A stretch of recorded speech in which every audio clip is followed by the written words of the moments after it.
But we have sold shares.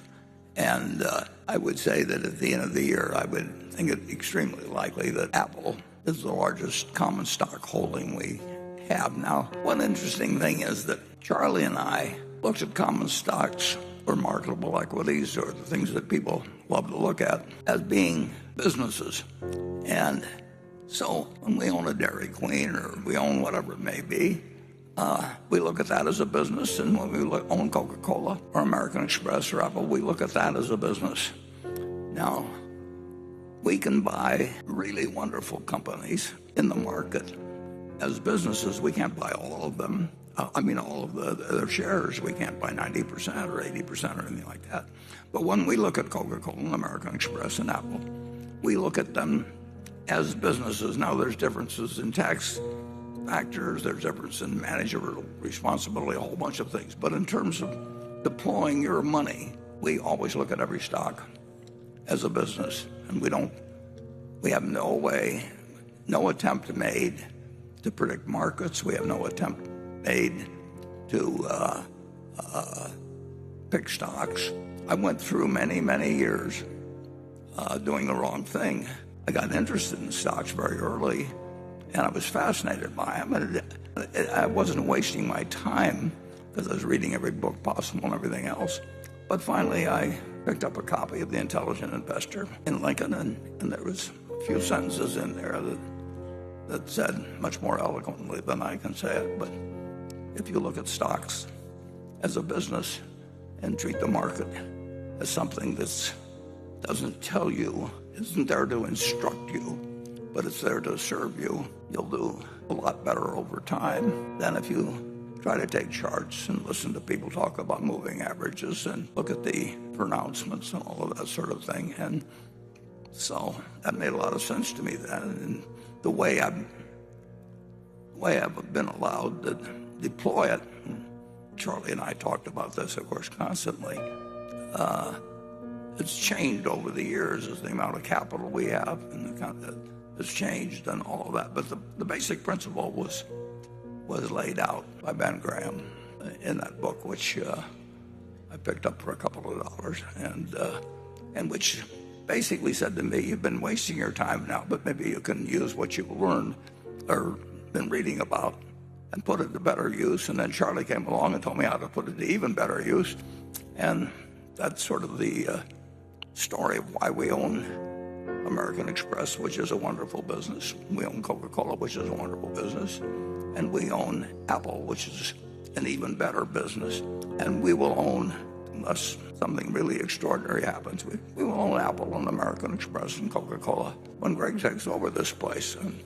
And it's such a simple approach that it's almost deceptive. Most things, if you keep working harder and harder at it, you learn a little more math or you learn a little more physics. But investments, you don't really have to do that.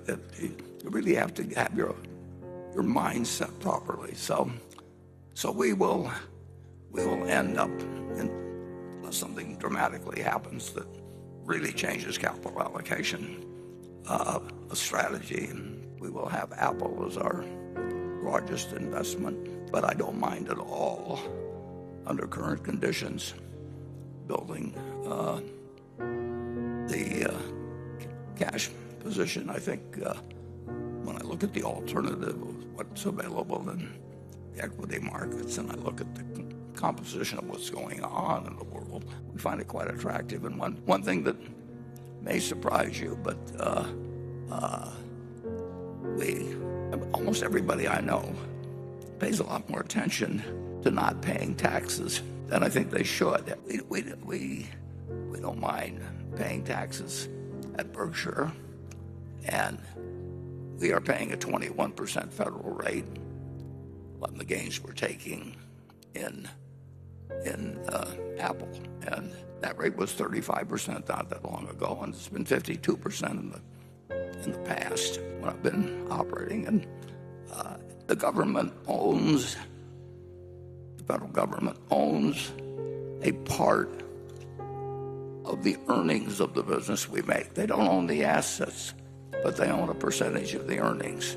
And they can change that percentage any year, and the percentage that they've decreed currently is 21%. And I would say with the present fiscal policies, I think that something has to give, and I think that higher taxes are quite likely, and the government wants to take a greater share of your income or mine or Berkshire's. They can do it, and they may decide that someday they don't want the fiscal deficit to be this large, because that has some important consequences, and they may not want to decrease spending a lot, and they may decide they'll take a larger percentage of what we earn, and we'll pay it.